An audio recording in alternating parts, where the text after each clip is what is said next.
எல்லாருக்கும் வணக்கம். நான் பூர்ணிமா பாக்யராஜ் பேசுகிறேன். நம்மளை சமீபத்தில் விட்டுட்டு போன ஹலோ ஃப்ரெண்ட்ஸ், வெல்கம் டு ஜஸ்னிட் சேனல். தமிழ் சினிமாவோட திரைக்கதை மன்னன் இயக்குனர் பாக்யராஜ் அவர்கள் நம்மளை விட்டு பிரிஞ்சு 10 நாட்கள் ஆயிடுச்சு.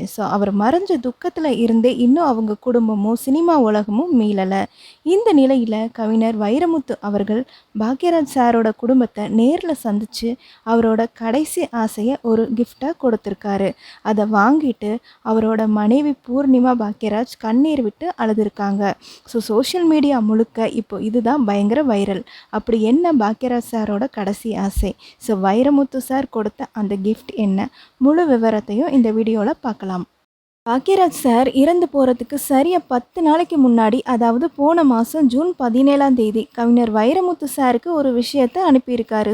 பாக்யராஜ் சார் தன்னோட மொத்த வாழ்க்கையில் பட்ட கஷ்டங்கள், அவமானங்கள், வறுமை, அதுக்கப்புறமா சினிமாவில் ஜெயிச்சது எப்படி அப்படிங்கிற எல்லாத்தையும் சேர்த்து படித்தா பிடிச்சிடலாம் அப்படிங்கிற தலைப்பில் ஒரு சுயசரிதை புத்தகம் எழுதியிருக்காரு.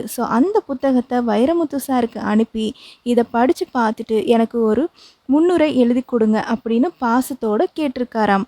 பாக்யராஜ் சார் ஆசையாக கேட்டதால் வைரமுத்து சாரும் கண்டிப்பாக எழுதி தரேன்னு கொஞ்சம் டைம் கொடுங்கன்னு சொல்லியிருக்காரு. ஆனால் விதி ரொம்ப கொடுமையானது ஃப்ரெண்ட்ஸ். புத்தகம் கொடுத்த 10வது நாளே, அதாவது ஜூன் 27ஆம் தேதி பாக்யராஜ் சார் திடீர்னு இறந்து போயிட்டார் அப்படிங்கிற செய்தி வருது. இதை கேட்டு வைரமுத்து சார் அப்படியே நல குளிஞ்சு போயிருக்காருங்க. அதுக்கப்புறம் பாக்யராஜ் சார் எழுதின அந்த புத்தகத்தை வைரமுத்து அவர்கள் படிக்க ஆரம்பிச்சிருக்காரு.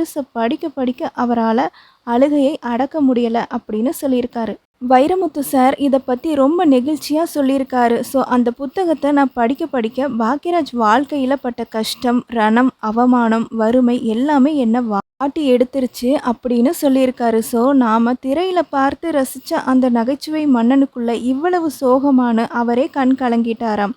அதுக்கப்புறமா ரொம்பவே உணர்ச்சி பூர்வமாக அந்த புத்தகத்துக்கான முன்னுரையை வைரமுத்து சார் எழுதி முடிச்சிருக்காரு. வழக்கமாக இருந்தால் இந்த முன்னுரையை இமெயில் மூலமாகவே அனுப்பியிருக்கலாம். ஆனால் இப்போது சூழ்நிலையே வேறு. பாக்யராஜ் சாரோட கடைசி ஆசை இது. அதனால் வைரமுத்து சார் நேராக பாக்யராஜ் சாரோட வீட்டுக்கே போயிருக்காரு. அங்கே சோகமாக இருந்த அவரோட மனைவி பூர்ணிமா பாக்யராஜ் மற்றும் மகன் சாந்தனுவை நேரில் சந்தித்து தான் எழுதின அந்த முன்னுரையை ஒப்படைச்சிருக்காரு. பாக்யராஜ் சாரோட கடைசி ஆசை ஃபுல்ஃபில் ஆனதை பார்த்து பூர்ணிமா மேடம் அப்படியே அழுதுட்டாங்க. இந்த புத்தகம் ஒரு உயிர் துடிப்புள்ள புத்தகம். இதை யார் வெளியிட்டாலும் சீக்கிரமாக வெளியிடுங்க அப்படின்னு சொல்லி வைரமுத்து சார் ரொம்ப நெகிழ்ச்சியாக வேண்டுகோள் விடுத்திருக்காருங்க.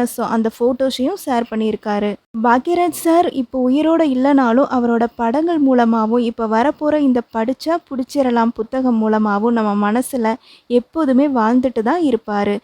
இந்த புத்தகம் எப்போ ரிலீஸ் ஆகும்னு அவரோட ரசிகர்கள் இப்போவே ரொம்ப ஆவலாக காத்துக்கிட்டு இருக்காங்க. பாக்யராஜ் சார் பற்றின உங்களோட நினைவுகளை கீழே கமெண்டில் சொல்லுங்கள். இந்த வீடியோ உங்களுக்கு பிடிச்சிருந்தால் லைக் பண்ணி ஷேர் பண்ணி சப்ஸ்கிரைப் பண்ணுங்கள்.